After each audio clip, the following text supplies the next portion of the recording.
Magandang hapon muli sa ating mga kapatid sa SGCC, gayon din sa lahat ng mga kasama natin na nagjo-join dito sa ating pong live stream. Sana nasa isang maayos kayong kalalagayan at nais ko pong bumati muli ng Happy Lord's Day sa inyong lahat. Ngayong hapon ay ipagpapatuloy natin ang ating gawain ng pagsamba. At ito'y blessing sa atin ng Panginoon na nagkakasama-sama sa Espiritu. Kahit na hindi sa, hindi in flesh, in person. Kaya nagpapasalamat tayo dahil nandito tayo sa isang panahon na merong technology na pwede tayong ma-enjoy. Maghintay lang tayo, no? Maaari po, kung loloobin ng Diyos, this coming Sunday, ay maaari na tayong magkaroon ng tinatawag na in-person gathering sapagkat meron pong mga pagbabago sa mga alituntunin na LGU. No? At alam naman natin yan, bago-bago rin. No? So, maaari pong magkaroon tayo ng pagtitipon although hindi pa para sa mas marami at kaya mag-intay lang din tayo ng mga announcement kung paano natin gagawin ito at dahil may bagong pinalabas ngayon lang ang ating pong provincial governor na pwede na daw po yatang magkaroon ng religious gathering until sa MECQ na magiging effective hanggang sa darating na Sunday, no? Ito po ay yung tinatawag nilang 10% ng venue para sa religious gathering. So, sasamantalahin na rin natin yan kung sakaling totoo yan, At pero siyempre, kinakailangan nating sumunod sa mga panuntunan. Magandang halimbawa rin na tayo ay masunurin sa ating pong mga authorities as long na hindi tayo inuutusan ng mga bagay na siyang lalabag na sa ating pong pananampalataya o ito'y pagpapahayag na ng kanilang pag-uusig sa atin. Alam natin ang kanilang motibo ay para sa ikabubuti ng karamihan, ikabubuti rin natin, kaya nila ginagawa yan. Kaya kinakailangan ding maging masunurin tayo, no? Although hindi nahihirapan din tayong gawing akma ang lahat ng bagay, kaya minsan ang hirap magpasya. Iba-iba rin pa ang pananaw ng tao, iba-iba rin ang damdamin ng tao. Ang hirap din minsan manimbang sa mga bagay na yan. So, kinakailangan din natin ng wisdom, kung paano gagawin yan. But thankful pa rin tayo sa Panginoon na alam natin itong mga bagay na ito na sa kamay naman ng Diyos yan. At hindi rin naman tayo dapat komportable na ganito lagi. Hangad talaga natin yung magkaroon ng gathering sapagkat yun naman ang siyang mandated sa banal na kasulatan. Nasa puso din dapat natin. Pero may mga sitwasyon talaga na dumarating na hindi tayo makakaganap noon. Alam natin yan, maging sa normal na sitwasyon ng buhay.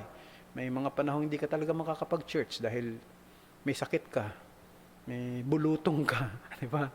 May mga ganong sitwasyon na hindi ka makakapunta although gusto mo, although nasa hangarin, nasa puso mo yun at hindi ka masaya roon sa nangyayaring yun, So dapat ganyan pa rin ang nararamdaman natin, ganyan ang nasa puso ng bawat mananampalataya sa SGCC, na gusto mo although hindi talaga pwede dahil sa sitwasyon.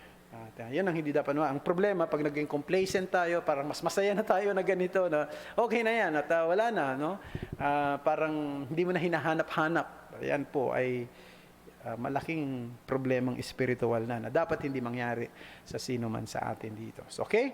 So, marahil na ibigay na sa atin ang mga dapat nating malaman na dapat i-announce ni Pastor Proy kanina pong umaga. So, magiging mga concerns, mga dapat ipag-pray.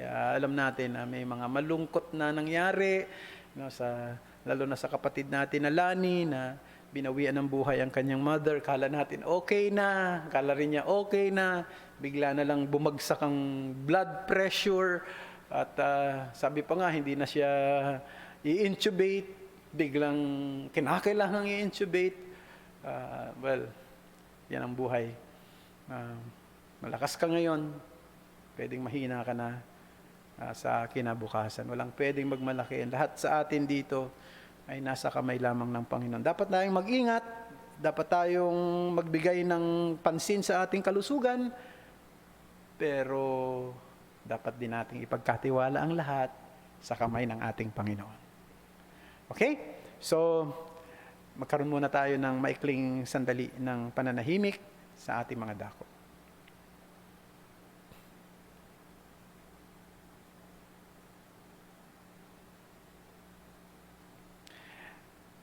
Tayo po umawit, awitin natin ang ating pong unang hymno sa ating afternoon service, Love Divine o Love Excelling.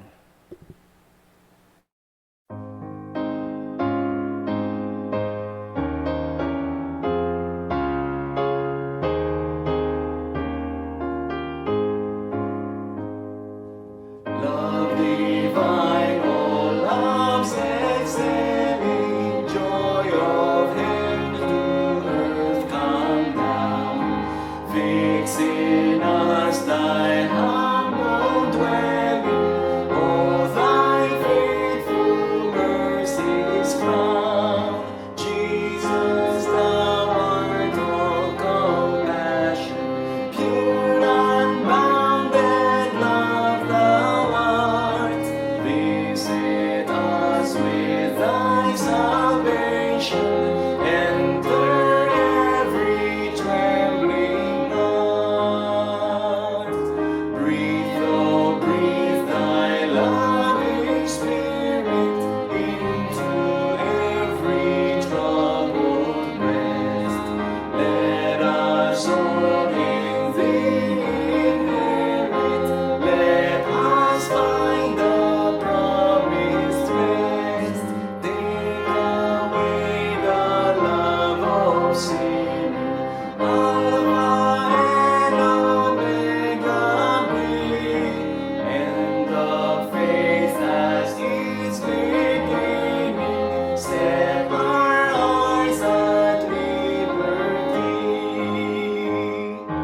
Come, Almighty, to deliver, let us all thy life receive. Suddenly return and never more thy temples leave.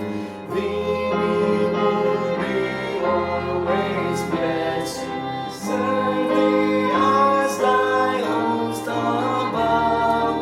Pray and praise thee without ceasing, glory in thy perfect love.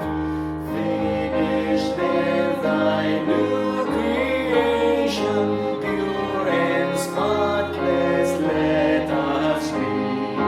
Let us see thy great salvation, perfectly restored in thee, changed from glory into glory, till in hell we take our place, till we cast our crowns before thee, lost in wonder, love, and praise. Tayo po'y dumako sa paglapit sa Panginoon sa panalangin. O aming nakapangyayaring Diyos, Diyos na siyang dakila, Diyos na siyang may kontrol ng lahat ng bagay, Diyos na may hawak ng aming buhay, Diyos na siyang nagbigay at siyang kukuha rin ng buhay na taglay namin, Diyos na siyang nagdiligtas ng mga makasalanan, Diyos na siyang nagtitipon ng mga tao para sa Kanya, para sa Kanyang pangalan, at para mapabilang sa Kanyang kawan. Isang Diyos na mahiwaga ang kanyang pag-iisip, humirang ng mga taong makasalanan tulad namin para makilala namin si Kristo, para maunawaan namin ang kaligtasan, para magkaroon kami ng pananampalataya at pagsisisi ng aming mga kasalanan. Isang Diyos na bumabago ng buhay. Isang Diyos na humuhubog ng buhay. At isang Diyos naghahanda ng mga taong dadalhin niya doon sa kanyang kaluwalhatian upang bigyan ng buhay na walang katapusan. Buhay na wala ng kamatayan. Buhay na puno ng kaluwalhatian. Pinupuri ka namin ngayong hapong ito at samahan mo kami sa aming pagtitipon. At sana aming Panginoong Diyos, ihanda mo ang isip at puso ng bawat isa sa mga salita mong aming pag-aaralan, aming pagbubulay-bulayan, pagsasalu-saluhan. Busugin mo ang aming mga puso, busugin mo ang aming mga isip ng kaalaman, busugin mo ang aming mga kaluluwa ng mga katotohanang magpapalakas ng aming pong pananampalataya sa iyo. Tulungan mo kami, Panginoon. Bigyan mo kami ng biyaya na galing sa iyo lamang. Panginoong Diyos, nais naming ipag-pray ang mga kapatid na nalulungkot sa mga oras na ito dahil may nangyaring hindi maganda. Tulad ng aming kapatid na Lani at ang kanyang kapamilya. Samahan mo po siya sa mga panahong ito ng kanyang pagdadalamhati. Sa mga kapatid na may mga karamdaman dito sa SGCC, kilala mo sila, Panginoon. Bigyan niyo sila ng biyaya ng kalakasan at kagalingan. Sa mga kapatid na nakakaramdam ng panghihina sa kanilang katawan, o aming Panginoon, palakasin mo sila. Sa mga kapatiran na animoy may mga confusion, may mga panlalambot espiritual, o aming Panginoon, huwag mong hayaan na sila po ay matuluyan na dumating sa sitwasyon ng pagkalugmok, kundi muli mo silang iahon, muli mo silang palakasin, at gamitin mo mga salita mo na makakatulong sa kanila at sa bawat isa sa amin. Dalangin namin ang aming pong patuloy na biyaya na iparanas sa bawat kapatid, hindi lang sa SGCC, kundi sa bawat mga kapatiran sa iba't ibang lugar. Sa mga sumusubaybay sa aming live stream na ito. Sa mga kapatid sa lugar ng Manawag Reformed Baptist Church sa pangunguna ni Pastor Lito. Mga kapatid sa aming pong outreach doon sa Montalban. Sa mga kapatid namin sa Bulihan, na pangunguna ni Pastor Steve, sa aming mga kapatid doon sa Goa, na sa ngayon ay wala silang service dahil sa may karamdaman si Pastor. Samahan niyo po siya, si Pastor Tugado, Bong Tugado. Ibangon mo siya sa banig ng karamdaman. Huwag mong hayaan ng mga kapatid ay manghina, na hindi sila nakakapakinig ng iyong salita. Hindi sila nagkakaroon ng fellowship. O Lord, iahon mo sila sa kanilang sitwasyon. Ang aming bansa, ngayon ang nagsisimula ng mag-file ng Certificate of Candidacy, ang maraming mga politiko, nagbibigay ng kanilang pangako, nagbibigay ng kanilang hangaring makapaglingkod sa bayang ito. Mga salitang matatagal na naming naririnig. Ngunit alam namin, Panginoon, kayo lang talaga ang pwedeng umayos ng aming bayan at ng mga bansa na maaaring may kahirapan sa lugar sa panahong ito. Hindi kami nagtitiwala sa kakayanan ng tao. Nagtitiwala kami sa iyo. Sinabi rin ng iyong mga salita na hindi dapat magtiwala sa mga hindi ibigay ang buong tiwala sa mga princes, kundi ibigay ang tiwala sa iyo na siyang humahawak ng bawat bansa.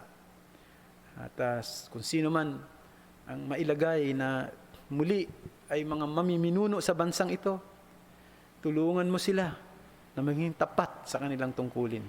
Matagal pa naman ang eleksyon, ngunit tulungan mo rin ang mga mamamayan na ngayon pa man ay pumili ng mga iboboto nila na sa tingin nila ay karapat-dapat at may kakayanan na magawa ang mga tungkuling pangpamahalaan dito sa aming bansa.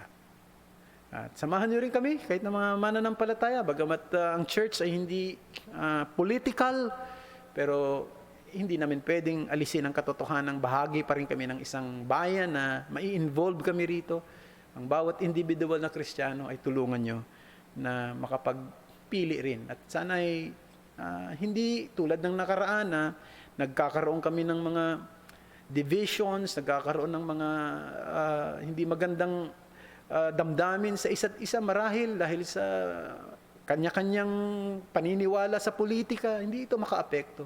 Mas higit ang biyaya at pagpapala na meron kami sa isa't isa. Isang biyaya at pagpapala at relasyon na pangwalang hanggan at hindi pang ilang taon lamang tulad ng gawain ng pamamahala dito sa bansang ito. Kaya wag mong hayaan na magkaroon ng masira ang relationship namin, Panginoon, because of our different political convictions and political leaning. So we pray, help us, Lord, to really maintain our unity in spirit in Christ, unity of minds in Christ, and unity of the church because of the head of the church, who is the Lord Jesus Christ. Bless us, Lord. Bless our time together. And this is our prayer. In Jesus' name, amen. Dapat po ay kukunin natin ang ating mga handog, no? Pero mukhang hindi pa rin talaga natin magagawa yan ng sama-sama rito. Pero alam naman natin at paulit-ulit na ibibigay sa atin ang ilang paalala na pwede naman natin pong ipadala o ipunin ang ating mga inilaan na handog para sa ating pagsamba at gawain para sa ating Panginoon. At meron tayong kalayaan na gawin yan. At alam naman ng Panginoon na nakikita ng Panginoon ang puso natin. Nakikita ng Panginoon kung sino talaga yung tapat sa mga bagay na ito. At sana i-bless tayo ng Panginoon pagdating sa gawain yan ng pagkakaloob o paghahandog. Okay? Umawit muna tayo. Awitin natin po ang Jesus is Shepherd as we prepare ourselves for the preaching of His Word.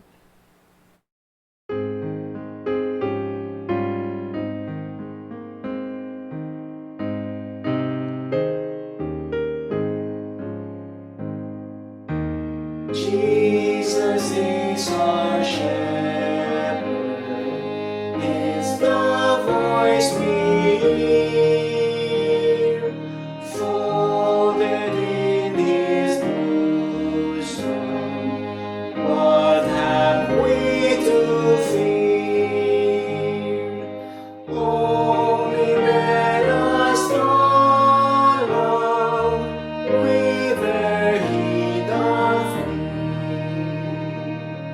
to the thirsty desert, or the dewy mead.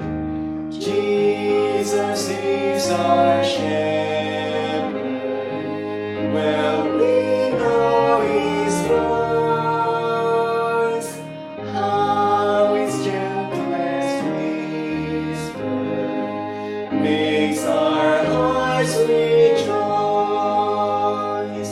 even when it chideth, tender is His tone.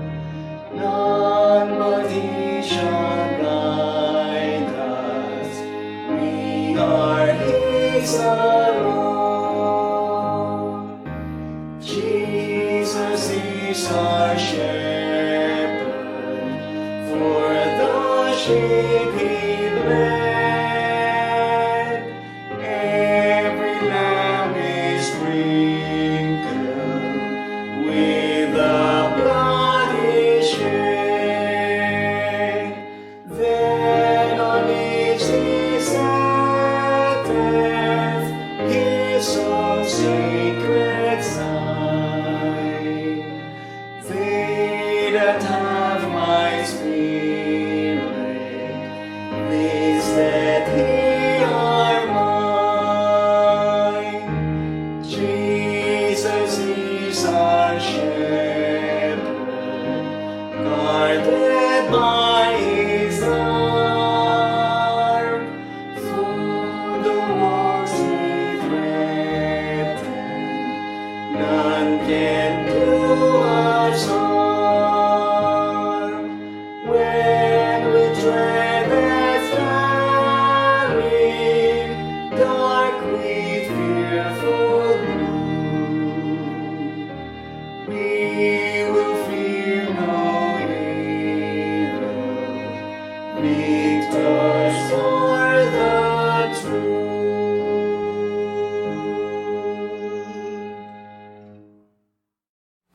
Ngayon pong hapong ito ay pansamantala tayong titigil sa ating pong series sa Book of Judges. At tiningnan ko nga this week kung ilang sermons na po ang ating pong nagawa at napag-aralan dito sa Book of Judges at nasa 20 sermons na. No? So siguro magandang just for this week ay atin po munang itigil ang ating pong series doon. Ika nga kung baga sa pagkain, ang salita ng Diyos ay kung ituturing natin ito ay isang pagkain, tingnan natin tumingin tayo sa ibang putahe naman, at mag-enjoy tayo sa ibang putahe na pwedeng i-offer sa atin ang salita ng Panginoon. Pero tatapusin natin yan, of course, yung mga natitirang mga kapitulo sa Book of Judges na medyo masasalimuot ng konti ang mga kwento sa kung kalooban ng Panginoon sa susunod na linggo. Sa pagkakataong ito, nais ko pong anyayahan kayo na basahin natin ang Genesis chapter 48 and verse 15, at ang ating pong pag-aaral ngayon ay aking pinamagatang God has been my shepherd. Genesis chapter 48 verse 15, we will be reading in the English version or the English Standard Version. And he blessed Joseph and said, "The God before whom my fathers Abraham and Isaac walked, the God who has been my shepherd all my life long to this day." Ito po ang salita ng Panginoon. Now, dito sa binasa natin ay makikita natin ang isang lalaki na sinabi niya, ang Diyos daw ang kanyang pastol. In fact, pag binasa natin sa Tagalog, ang aking Diyos ang nagpastol sa akin mula sa aking kapanganakan hanggang sa araw na ito. Yan ang translation sa Tagalog. Now, sino ang lalaking ito na nagsabi nito? Ito po ay isang lalaki na naging malapit sa Diyos sa huling bahagi ng kanyang buhay. Yan ay walang iba kundi si Jacob. Now, bakit niya sinabi na ang Diyos daw ang siyang naging pastol niya sa buong panahon ng kanyang buhay? Sinabi niya, God has been my shepherd all my life to this day. Yan ang ating titingnan sa pag-aaral natin ngayon pong hapong ito. Titingnan natin ang kabuuhan ng buhay ni Jacob, of course, sa isang preaching lamang, upang makita ang realidad ng kanyang confession. So, tingnan natin ang kanyang kabuuhan ng kanyang buhay, no? At I hope na we can summarize it in a very short period of time. But at the outset, let me bring to you this message. God has been shepherding His own people in the entirety of their lives. Ang Diyos, kanyang pinagpapastulan ang kanyang mga mananampalataya, ang kanyang mga tao sa kabuuhan ng kanilang buhay. Yan ang katotohanan, mga kapatid. At yan din ang katotohanan makikita natin dito sa pag-aaral natin sa buhay ng lalaking ito na si Jacob. At gusto kong i-summarize lamang yung pong kabuuhan ng buhay ni Jacob sa 4 na katotohanan o 4 na headings. Una, we will be looking at what I call transgressions, ang kanyang kasalanan. And then, transformation, ang kanyang pagbabago. And then, his trial, so ang mga pagsubok na kanyang pinagdaanan at mga katuruan na kanyang natutunan or teaching. So, 4 na bagay lang natin titingnan ang summary ng buhay ni Jacob. Now, unang-una, transgression. Now, alam natin na si Jacob ay nabuhay ng matagal. He lived a long life. In fact, he was 147 years old nung binanggit niya mga salitang ito. At binalikan niya ang kanyang nakaraan, ang kanyang buhay, ang mga nangyari sa kanya sa nakalipas. Pagkatapos sinabi niya ang mga salitang ito. God has been my shepherd until this day. Now, this man lived a very hard life. Marami siyang pagkakamali, ang katotohanan. Puno ng hirap ang mga pinagdaanan niya. May mga panahong siya'y umiyak, may mga panahong siya'y nanangis, pero ngayon sinabi niya, God has been my shepherd all my life until this day. Ang lalaking ito ay tinawag ding Israel. In fact, sa kanya nang galing ang pangalang Israel na naging isang bansa. Now, hindi na natin babasahin, pero dito sa Kapitulo 48 mismo ay makikita niyo yan sa verse 8, sa verse 10, sa verse 11, sa verse 13, sa verse 14. Ito ang pangalan na ibinigay sa kanya ng Diyos. Yung pangalan na Jacob ay ang pangalang ibinigay sa kanya ng kanyang mga magulang. Si Jacob ay galing sa isang pamilya na nagmamahal sa Diyos, malapit sa Diyos, godly family. Ang kanyang grandfather ay si Abraham, ang kanyang father ay si Isaac, no? And anong sinabi niya patungkol sa kanyang grandfather na si Abraham? Anong sinabi niya patungkol sa kanyang father na si Isaac? Sa verse 15, sabi niya, sila ay lumakad na kasama ng Diyos. So siya mismo kinilala niya na ang kanyang lolo at ang kanyang tatay ay lumalakad na kasama ng Diyos. Mga taong malapit sa Diyos. Inalala niya na ang mga taong ito ay mga masunurin at mapagpasakop sa Diyos. Lumaki siya sa ganyang klase ng pamilya. Pero nais kong sabihin, mga kapatid, godliness does not come to us from our family. Ang kabanalan ay hindi ito namamana sa ating pamilya. Pwede kang magkaroon ng mga magulang na malalapit sa Diyos, nagmamahal sa Diyos. Pwede kang lumaki sa isang pamilya na sumasamba sa Diyos. Pero ikaw mismo, lumalayo sa Diyos. Tama ba? Because godliness is not inherited. Now, nung si Jacob ay maliit na bata pa lamang, maliwanag na, hindi siya godly, kundi isa siyang makasarili. Gusto niyang kuhanin kung ano ang gusto niyang kuhanin. He wanted to walk on his own way. Nung siya nagbibinata na, nakita na siya ay isang proud man, greedy, no? Sakim. He wanted to do what he wants. Kung meron siyang gustong makuha, gagawin niya ang lahat para makuha niya ito. And Jacob felt that he must do what he wants, no matter what others feel about it. Na hindi wala siyang pakialam sa damdamin ng iba. Basta gusto niyang makuha kung anong gusto niya. Napaka-clever niya, napaka-tuso niya. At masuwayin siya sa otoridad ng Diyos.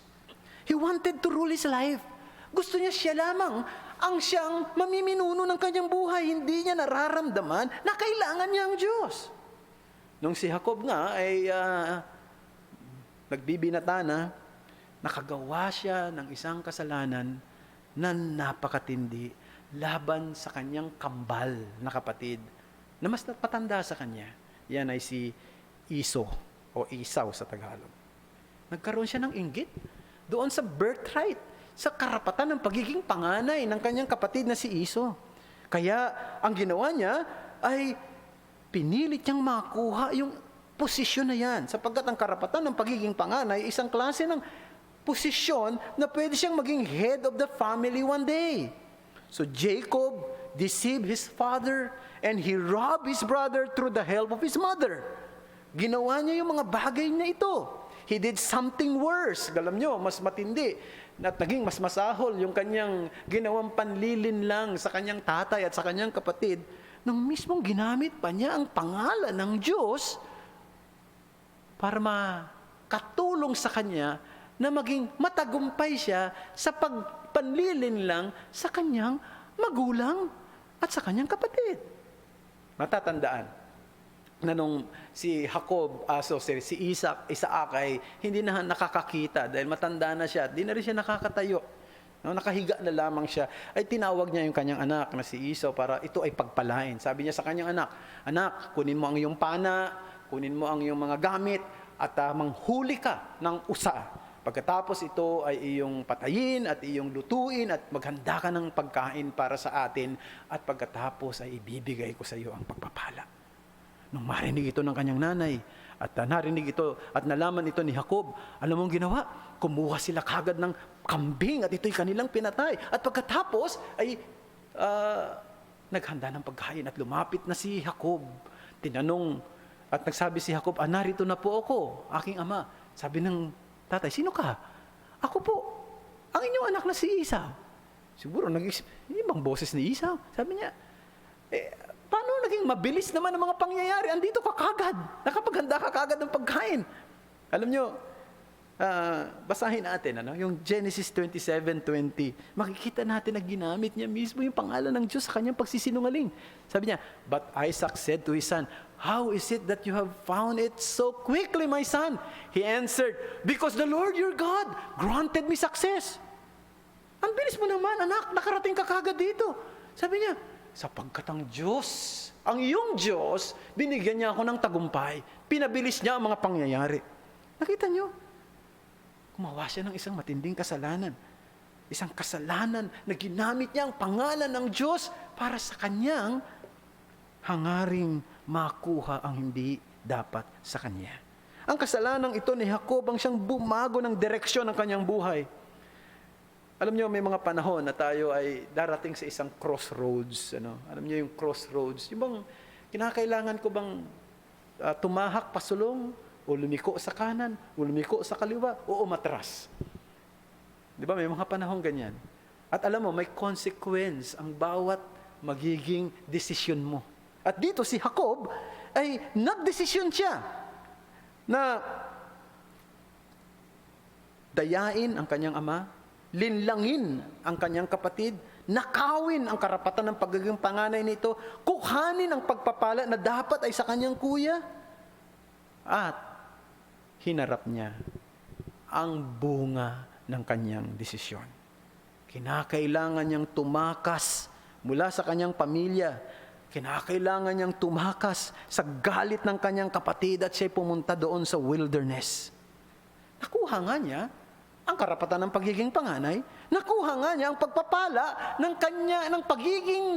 pagpapala na dapat sa kanyang kuya, pero ngayon siya'y nag-iisa. He is now alone. Takot at malungkot.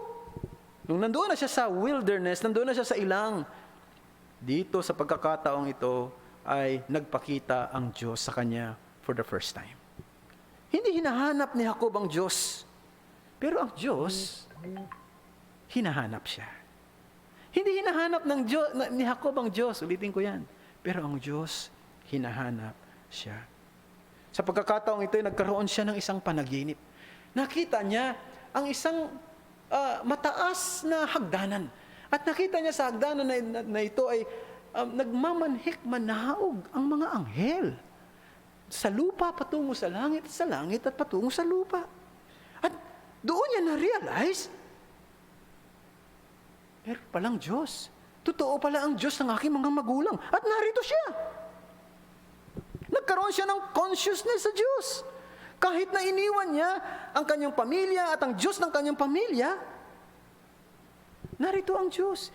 Nagkaroon siya ng consciousness sa Diyos, bagamat maging sa oras na ito ay hindi pa siya nagkakaroon ng relasyon sa Diyos na ito. Ang sumunod na pangyayari, nakarating siya sa tahanan ng kanyang tiyuhe na si Laban.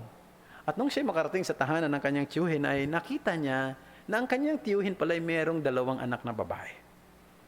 At nakita niya na yung isang anak na babae, yung bunso na si Rachel, ay maganda at na-inlove siya rito. Tumibok ang kanyang puso para kay Rachel. Dahil dito ay kinausap niya ang kanyang tiyuhin na gusto niyang makasama si Rachel. Sabi ng kanyang tiyuhin, okay lang, sige, ibibigay ko sa iyo si Rachel, pero magiging alipin kita at magtatrabaho ka sa akin sa loob ng 7 taon. Well, alam nyo, narito uli yung kalikasan ni Jacob. Umiral uli. Kukuhanin niya yung gusto niyang makuha. Kahit kinakailangang paghirapan niya ito. So, nagtrabaho siya bilang alipin ng kanyang uncle na si Laban sa loob ng 7 taon. Iniisip niya na magiging masaya siya. No? Na doon sa ginawa niya sa kanyang kapatid at sa kanyang tatay. Pero ngayon, nagkaroon na ng bunga ang kanyang kasalanan. Miserable na siya. Bakit? Alipin siya ng kanyang tiyuhin. No? Para lang makuha yung gusto niya, kinakailangan niyang magpaalipin. And perhaps, there would be a great difference kung sakaling hindi siya nagkasala sa kanyang ama, kung sakaling hindi niya dinaya ang kanyang kapatid na lalaki, no? Maaaring pumunta siya sa sambayanan ni Laban na mayroong dangal bilang isang head of the family. Maaaring si Laban ay i-welcome siya at magkakaroon ng malaking celebration sa kanyang pagdating. Pero hindi nangyari yun. Dumating siya sa tahanan ni Laban, wala siyang pera, at tulad siya sa isang lagalag o vagabond. Laban was able to cheat him right there and then. Sa pagkakataong ito, siya ay dinaya ng kanyang uncle na si Laban. No? Pagkatapos ng 7 taon ng kanyang paghihirap, ngayon ay araw na ng kasal para sa kanyang minamahal na si Rachel. Pero sa wedding day na ito, akala niya magiging masaya siya. Pero kinabukasan ng umaga na nakita niya na ang kanyang katabi ay hindi ang babaeng kanyang inaasam na makasama, kundi ito ay si Leah. Hindi niya gusto si Leah. Hindi niya mahal si Leah. Pero yun ang katabi niya ng oras na yun. Now, paano nangyari ang lahat? Now, alam nyo, nung unang panahon, ang mga babae kapag sila'y kinakasal, may veil sa kanilang mga mukha. At syempre, hindi naman katulad ngayon na maliwanag at may ilaw at siguradong madilim at hindi niya alam na yung kanyang nakatabi ay hindi naman pala ang babaeng kanyang minamahal. At alam nyo, nung malaman niya ito, parang baliwala lang doon sa kanyang uncle na siya ay lokohin. Sabi ng kanyang uncle, alam mo naman hindi mo pala alam na ang tradisyon natin kinakailangan bago mag-asawa ang nakababatang anak na babae, mauuna muna ang panganay. Ikaw, hindi mo inalam yun . So, sabi niya gano'n, pero pwede ba namang mapunta sa'yo si Rachel? Magtrabaho ka uli bilang alipin sa akin sa loob ng 7 taon. So, yun ang ginawa. Palagay ko sa pagkakataong ito, at this time, naiintindihan na ni Jacob yung bigat ng kasalanang nagawa niya noon. Kanyang nilinlang ang kanyang ama na si Isaac. Ngayon, nilinlang siya ng kanyang father-in-law na si Laban. Nilinlang niya yung kanyang father na si Isaac, ngayon nilinlang siya ng kanyang father-in-law na si Laban. Nagkunwari siya na siya si Esau. Di ba? Doon sa kwento, makikita natin. Ngayon, nakita natin, nagkunwari si Leah na siya si Rachel nung gabing yun. Pinagnakawan niya ang kanyang kapatid. Ngayon, siya naman ang pinagnanakawan. Alam niyo, mga kapatid, sometimes God allowed this to happen to us. We commit sin against someone, and then that kind of sin was also committed by other against us. Then we understand the seriousness of what we did. Tama ba? Kaya nga sinasabi ko sa inyo, mga bata, mga kabataan, igalang ninyo ang inyong mga magulang.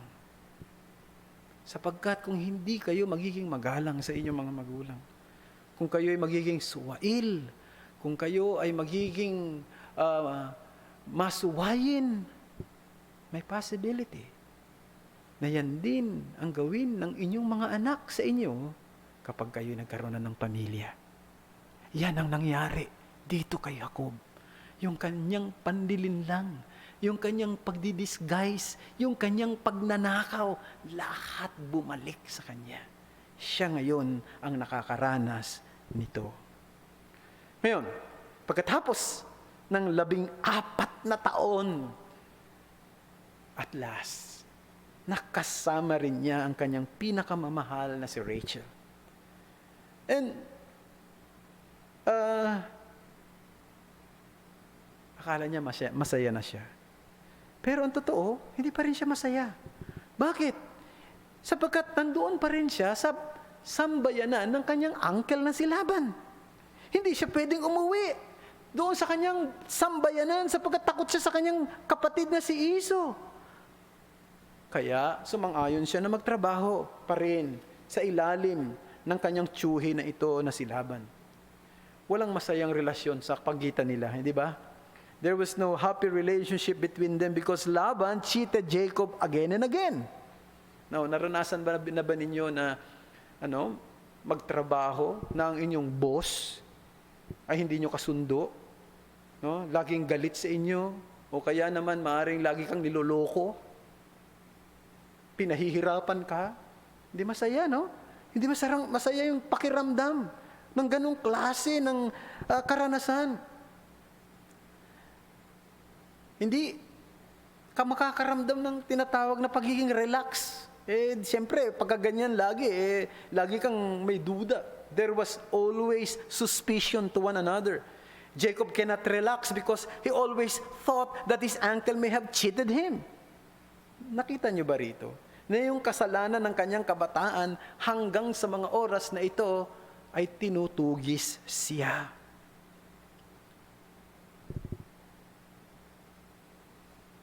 Hindi siya masaya. It was still giving him unhappiness every day. You see, meron na siyang 2 asawa. No? Yung isa, hindi niya mahal. No? Si Leah. Kaya hindi niya pinakikitunguhan ng maayos. Hindi maganda yung kanilang ugnayan. At nakikita niya rin, yung 2 asawa niya, hindi rin magkasundo. They fight each other. Nakita yun ng mga anak nila.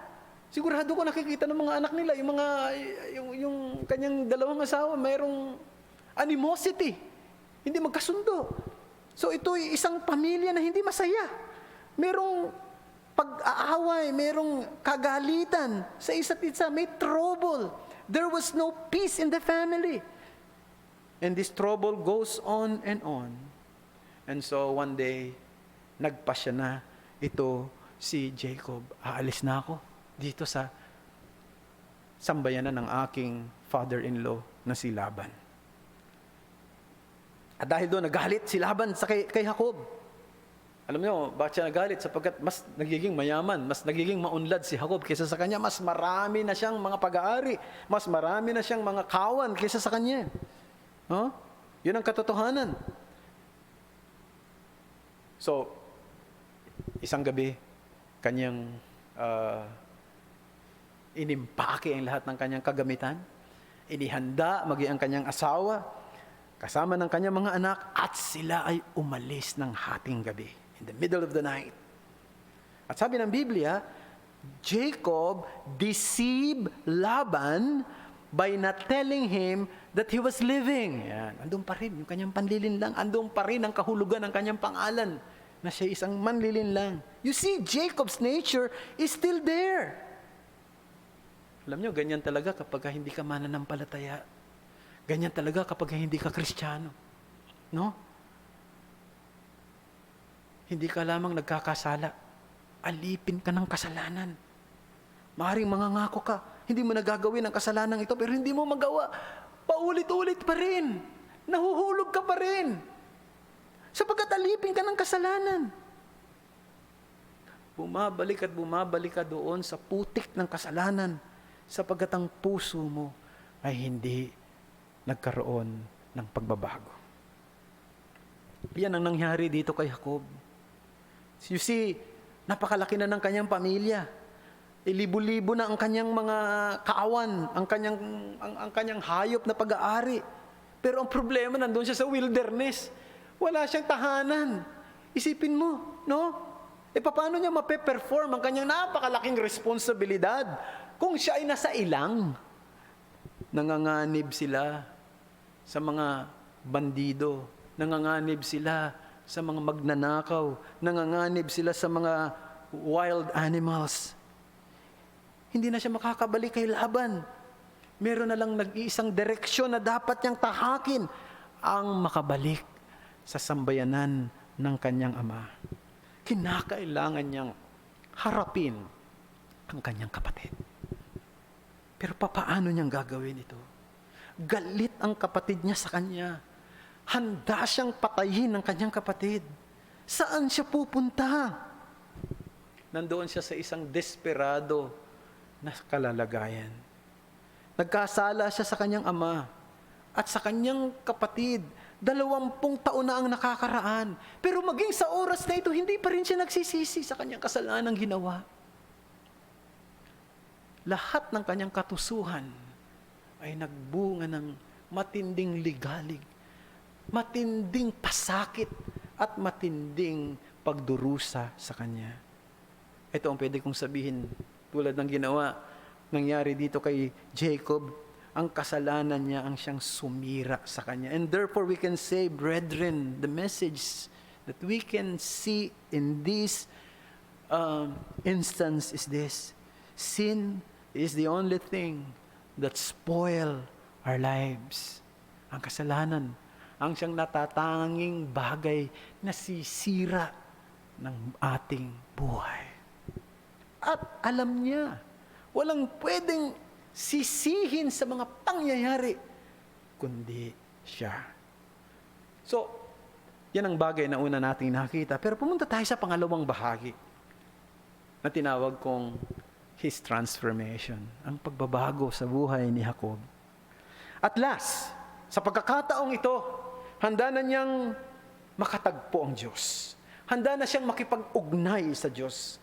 Alam niyo, minsan, may paraan ang Diyos, hindi ba? Sa mga tupang naliligaw ng landas.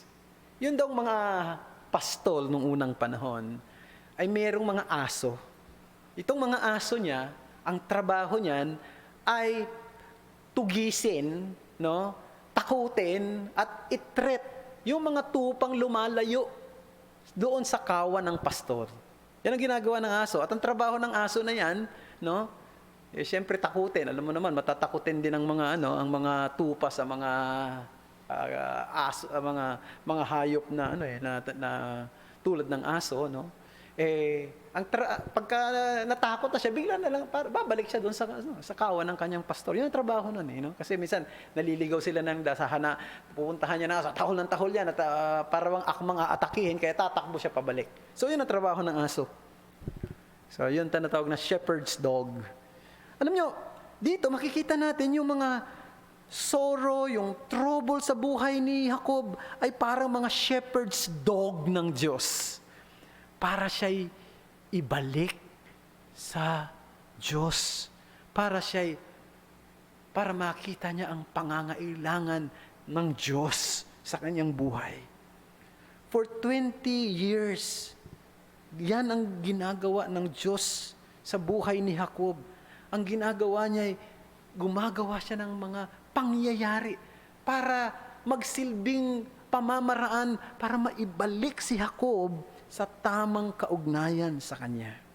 Now, sa pagkakataong ito, si Jacob at ang kanyang pamilya ay nasa isang bahagi ng ilog na kung tawagin ay Jabbok River. And on the other side of the river, nandoon ang kanyang kapatid na si Esau, kasama ng kanyang band of soldiers. Now, ang kanyang kapatid ay may kapangyarihan at may kakayanang atakihin siya at patayin siya at ang kanyang pamilya. Kaya nga sa pagkakataong ito, mahirap ang sitwasyon ni Jacob. Jacob here is in trouble. Alam niya na ang lahat ng kaguluhan na dumating sa kanya ay dahil sa kanyang kasalanan. Alam niya na wala na siyang ibang dapat gawin ngayon, no? Kundi gawin kung ano ang tama. He knew that there is nothing that he can change his heart but God. Ang puso niya kasi may problema. Pero ngayon sa pagkakataong ito, gusto niyang maging iba. He wants to be different now. He wants to be freed from his cunning. Gusto niyang makalaya sa kanyang pagiging tuso.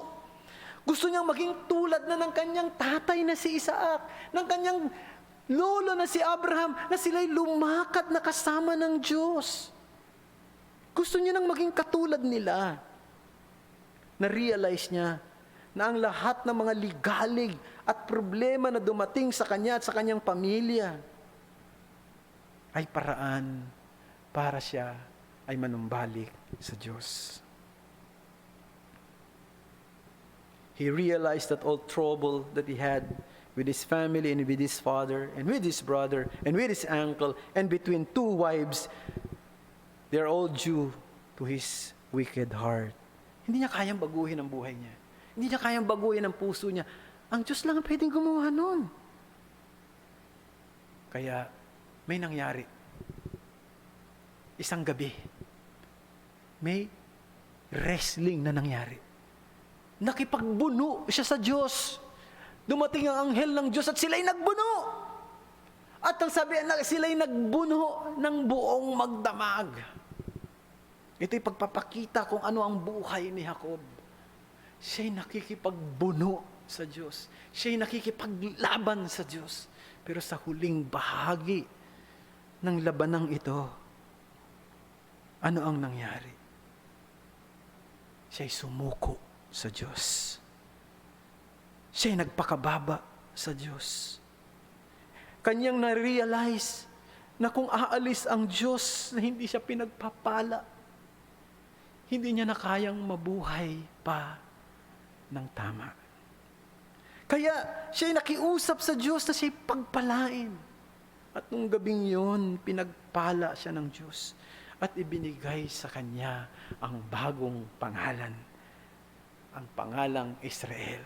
At sa pagkakataong ito, siya ay isang bagong tao na. Siya ay isang tao na tulad na ng kanyang tatay na si Isaac at ng kanyang lolo na si Abraham na meron ng nasaing lumakad na kasama ng Diyos. Yan ang nakikita natin. Kaya siya lumakad na kasama ng Diyos since then. At ayaw niya ng mandaya. Ayaw niya ng manlinlang. Isa na siyang bagong tao na may bagong puso, na may bagong pangalan. Napakaganda, hindi ba mga kapatid? Pero tandaan natin, hindi si Jacob ang bumago ng kanyang buhay. Hindi si Jacob ang bumago ng kanyang puso. Ang Diyos ang bumago ng kanyang pagkatao. It is God who changed him. Hindi niya hinahanap ang Diyos. Pero matagal na pala siyang hinahanap ng Diyos. Matagal na siyang hinahanap ng Diyos. At yun ang gusto kong mensahe na nais na maipakita sa inyo, mga kapatid. Dito, sa bahaging ito, God sought us to change us. Hinahanap tayo ng Diyos dahil gusto niyang baguhin tayo. God sought us to change us.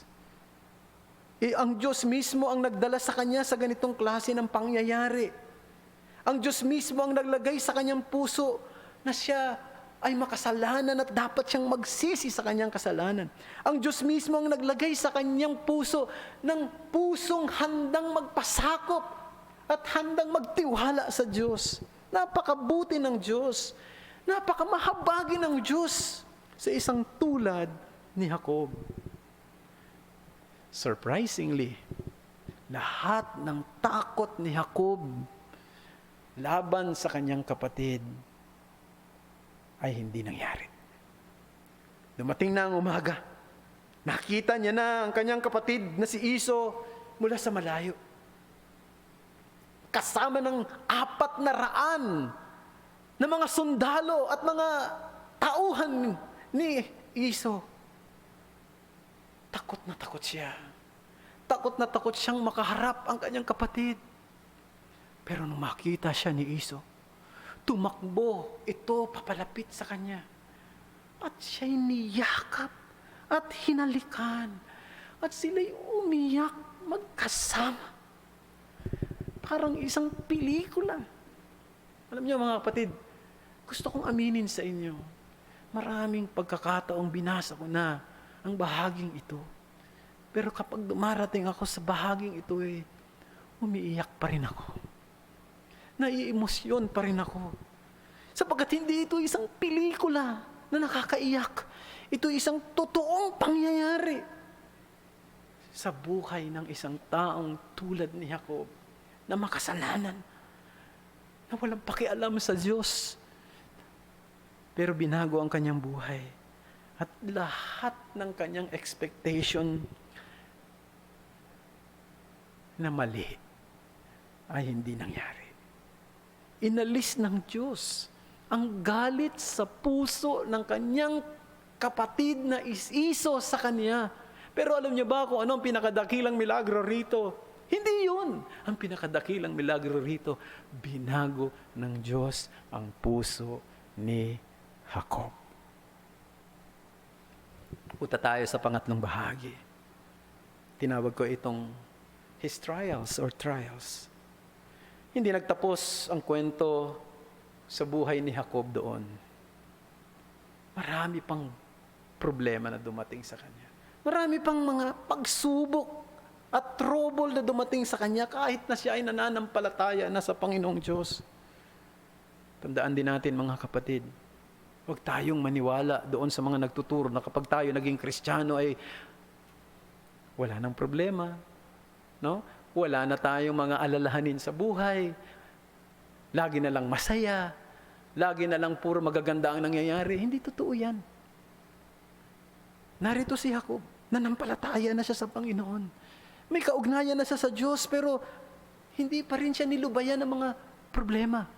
Pero sa pagkakataong ito, yung problemang ito ay hindi para siya parusahan, kundi para siya hubugin.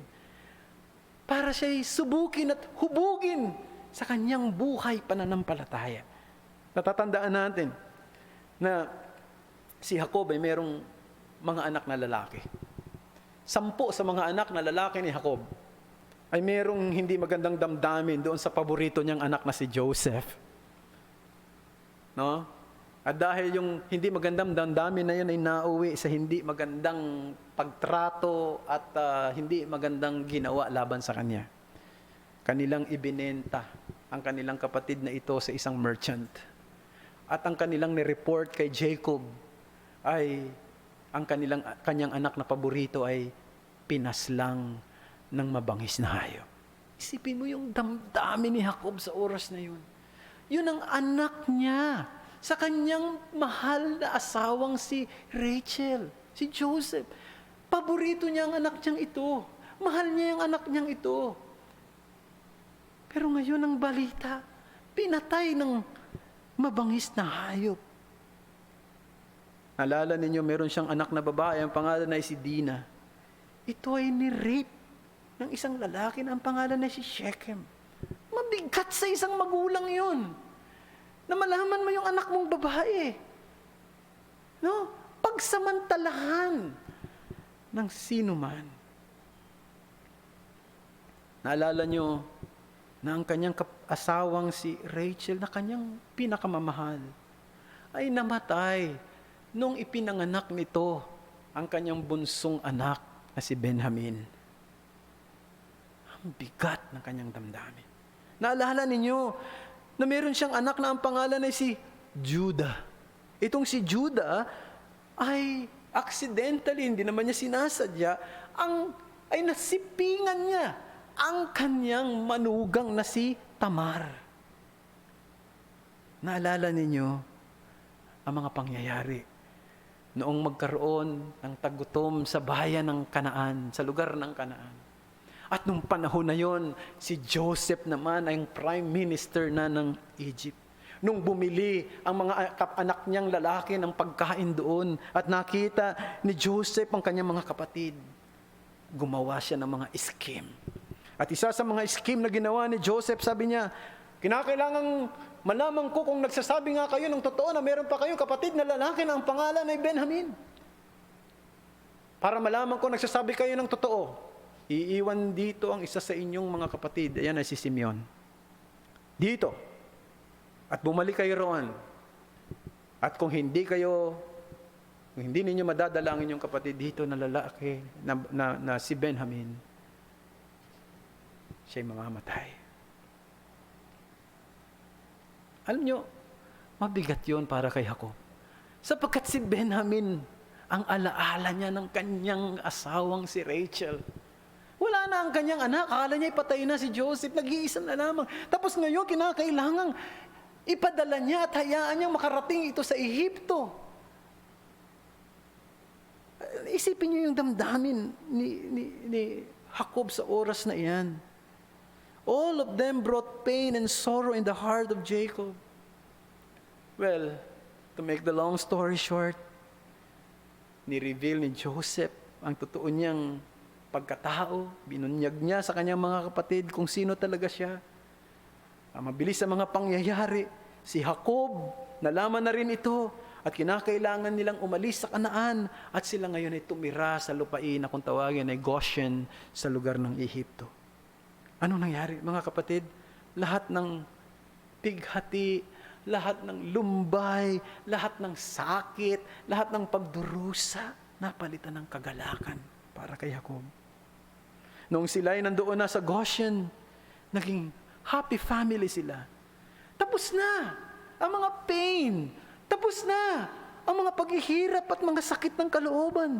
Nakita mismo ni Jacob ang kanyang anak na si Joseph. Nakita niya ang kanyang mukha. Nahawakan niya ang kanyang mukha. Nakita niya rin ang dalawang anak ni Joseph na si Manasseh at si Ephraim. Pero alam niyo ang pinakamainam sa lahat dito.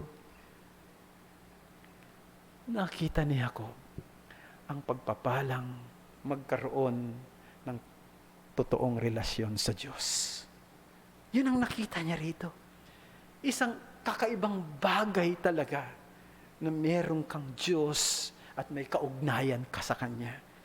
At dahil doon, handa na siyang humarap, maging sa kamatayan. He is ready to face death. And what is the message that we can learn from this instance? God brings trials or trouble to bring about godly characters in us. Troubles bring about godly characters in us. Alam nyo, kung tayo Kristiyano, mga kapatid, nais kong ulitin sa inyo, ang pinagdadaan natin ng mga pagsubok ay paraan ng Diyos upang hubugin tayo at ilantad ang mga katangiang dapat ay makita sa atin bilang Kristiyano. At yan ang nakita ni Jacob sa buong panahon ng kanyang buhay. Kaya't nasabi niyang, God has been my shepherd all my life until today. Now let's go to the last heading, the teaching, his teaching, ang mga bagay na kanyang natutunan. At the end of his life, he said, God has been my shepherd all my life. Nung binalikan niya ang kanyang nakaraan, Mula sa simula nito, hanggang ngayon na siya matanda na at malapit nang mamatay, kumbinsido siya na ang Diyos nakatingin sa kanya, sinusubaybayan siya, inaalagaan siya, pinangangalagaan at pinoprotektohan siya, pinangungunahan siya bilang isang dakilang pastol ng buhay niya. Long before he knew God, even when he doesn't care about God, when he lived in sin, and when he received the consequences of his sin, and even in his sorrows that lead him to find God all through the years of sorrow up to this day that he is now facing the end of his life, God is indeed his great shepherd. Yan ang confession ni Jacob. Ang Diyos na ito ay dakila. Isang Diyos na nagpatawad sa kanyang kasalanan. Isang Diyos na nag-ayos ng mga pangyayari, maging ng mga hirap na kanyang pinagdaanan, maging ng mga kasalanan na kanyang pinayagan, para dumating ang punto na makilala niya ang Diyos, magpasakop siya sa Diyos, at makita niya ang ganda ng pangangasiwa ng Diyos sa kanyang buhay. At siya'y namatay, punong-puno ng taon. Naintindihan ba ni Jacob ang dakilang plano ng Diyos na ito sa kanya? No, isipin niyo. Ayaw namang mapangasawa ni Jacob itong si Leah eh. No? Diba? Ayaw nga niya eh. Hindi nga niya gusto yun eh. Pero isa sa mga anak ni Leah ay si Judah. Hindi ba? Si Judah. Si Judah, sa kanya nang galing ang lahat ng mga dakilang hari ng Israel. Mula sa tribo ni Juda, lumabas ang Messiah. Kaya ang Panginoong Jesucristo ay tinawag na the Lion of Judah. Si Judah, ang great-great-grandfather ni Jesus. Isipin natin ito, mga kapatid. Ito yung hiwaga eh.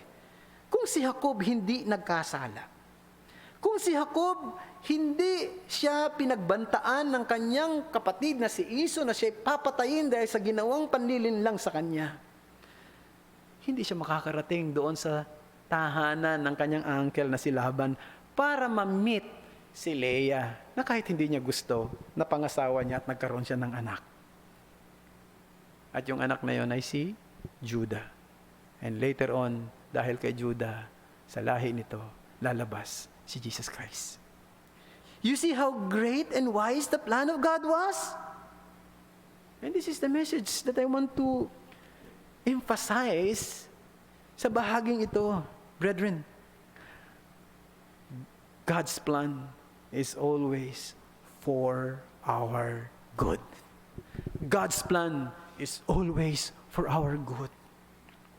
Mga kapatid, narito tayong lahat dahil si Jesus ay ipinanganak mula sa tribo ni Juda, na anak ni Jacob, na anak ni Leah. Ang hamon sa atin ay ito, kapag dumating sa punto ng buhay natin, alam nyo mga kapatid, darating ang araw, isang araw, babalik tayo sa mga nangyari sa buhay natin. Kung kailan yun, hindi ko alam. Maaaring mangyari yon sa huling bahagi ng buhay natin, yung bang malapit na tayong mamatay, o maaaring ito yung mangyari doon sa heaven. Babalikan natin ang mga nakaraan. Hindi ko alam kung ano yung mga bagay na maaalala pa natin. Ito si Jacob, nandito siya sa isang sitwasyon, binalikan niya yung kanyang buhay. Binalikan niya ang kanyang kasalanan, ang kanyang pagkakamali, ang kanyang mga kahirapang pinagdaanan, ang mga pagdurusa, ang mga nakatatakot na mga pangyayari. Ang lahat ay pinayagan ng Diyos na dumating. Ganon din tayo mga kapatid. Darating ang araw, maaaring babalik tayo sa mga nakaraan. Titingnan natin ang mga nangyari sa ating buhay. At Natitiyak ko kung ikaw ay totoong Kristiyano ngayon, kung ikaw ay totoong mananampalataya ngayon, tiyak na sasabihin mo rin ang sinabi ni Jacob, God has been my shepherd all my life, even to this day. He has planned everything to happen. There was a great reason for all these things that happen. You will say God overrule every day of my life. Ang Diyos, ang siyang nag-overrule ng lahat ng bagay sa buhay natin. He works everything together for good, for my good, for our good. Darating ang araw, sasabihin natin, tunay na ang kagandahan, ang kabutihan at kahabagan ng Diyos ay susunod sa akin sa lahat ng kaarawan ng aking buhay. Sasabihin natin ang mga salitang yan. Marirealize natin ang lahat ng bagay.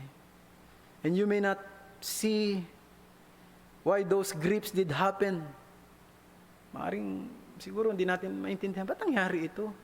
Bakit pinayagan ng Diyos mangyari ito? Napakasakit naman. But one day, we will truly realize everything.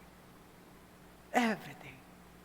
And sasabihin natin tulad ni Jacob, maganda talaga ang plano ng Diyos. At lahat ng plano niya para sa kabutihan natin, para sa kabutihan ko. Siya ang aking pastol. Siya ay naging pastol ko mula noon sa kabuuan ng aking buhay. God has been my shepherd. Isang dakilang bagay na mapabilang sa kawan ni Kristo. Na si Kristo ay maging pastol mo. Kaya kung ikaw ay hindi pa nananampalataya kay Kristo ngayon, kung ikaw ay wala pa kay Kristo ngayon, anong hinihintay mo? Lumapit ka na sa Kanya ngayon. Siya'y dakilang pastol at tagapagligtas at Panginoon. Tumakbo ka na sa Kanya ngayon sa daan ng pagsisisi at pananampalataya. Ipagkatiwala mo na ang kaluluwa mo ngayon sa Kanya at sumunod ka sa Kanya. Bago dumating ang panahon na maging huli ang lahat. Magsisi ka na ngayon. Bago dumating yung araw na maaaring magsisi ka, pero huli na ang lahat. At wala nang pwedeng mabago pa. Kaya, yan ang hamon ko sa iyo. Isang dakilang bagay na mapabilang sa kawan ng Diyos. At masasabi mo, God has been my shepherd all my life. Manalangin tayo. Salamat sa iyo sa mga salita mo, aming Panginoon, na amin pong napagbulay-bulayan ngayon. Naway ang lahat ng ito ay isinulat mo sa puso ng bawat isa sa amin. Salamat sa buhay ni Jacob. Salamat sa pagtuturo mo sa amin sa mga katotohanang nangyari sa kanya. At pwede rin naming sabihin, ang buhay ni Jacob ay pwedeng maging tulad din ng meron sa amin ngayon. Kaya tulungan mo kami na sana'y ibigay ang buong tiwala sa iyo, pagpapasakop sa iyo, pagsunod sa iyo, hanggang katapusan ng aming buhay. At doon sa huli, kapag binalikan na namin ang lahat, ay masasabi rin namin, God has been my shepherd all my life. Marami pong salamat sa iyo, Panginoong Diyos. Muli, ang papuri ay tanging sa iyo lamang. Ito ang aming dalangin sa ngalan ni Jesus. Amen. Awitin natin ang ating huling hymno. We will be singing, Si Jesus ang siyang patnubay.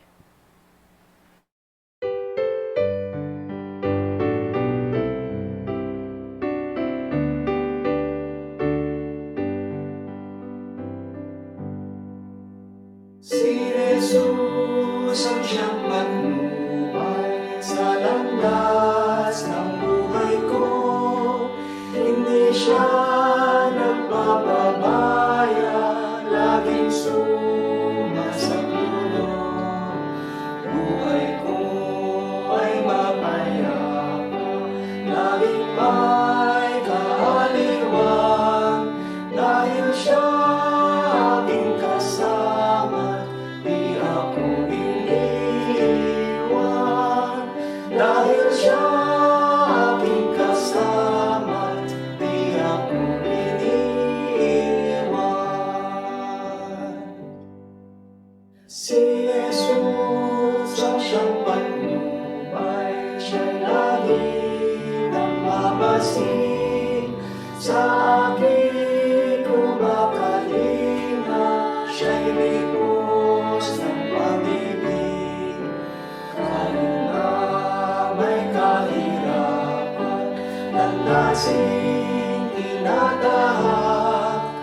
Puso ko'y may kasiyahan at lagi nang may galak. Puso ko'y may kasiyahan at lagi nang may galak.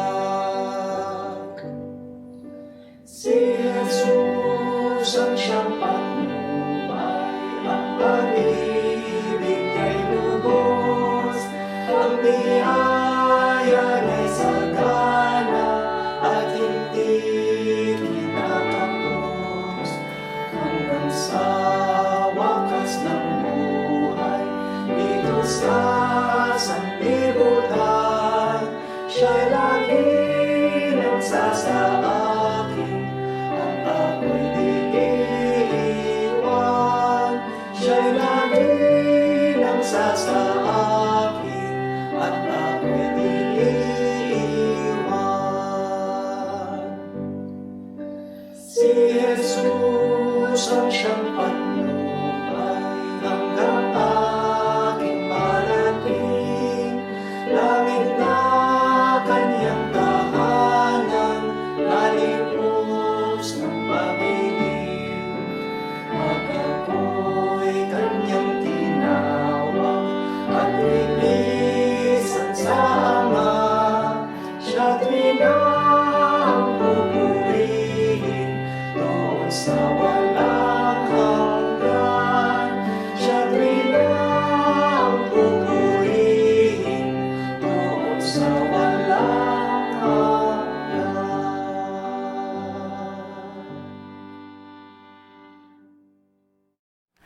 O ang kalaliman ng mga kayamanan ng karunungan at ng kaalaman ng Diyos, hindi masuri ang mga hatol niya, hindi masiyasat ang kanyang mga daan, sapagkat sino ang nakakaalam ng pag-iisip ng Panginoon?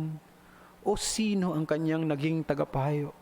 O sino ang nakapagbigay na sa kanya at siya'y mababayaran? Sapagkat mula sa kanya at sa pamamagitan niya at para sa kanya, ang lahat ng mga bagay, sumakanya nawa ang kalwalatian magpakailanman. Amen. Magkaroon muna tayo ng saglit na pananahimik at pagkatapos ay aawitin natin ang doxology. At bago natin gawin ang lahat ng yan, muli nais ko magpasalamat sa inyo lahat mga kapatid sa inyong matyagang pakikinig. Medyo mahaba po ang pangangaral ko ngayon pong hapong ito. Pasensya na, pero marami sana tayong natutunan sa kanyang salita.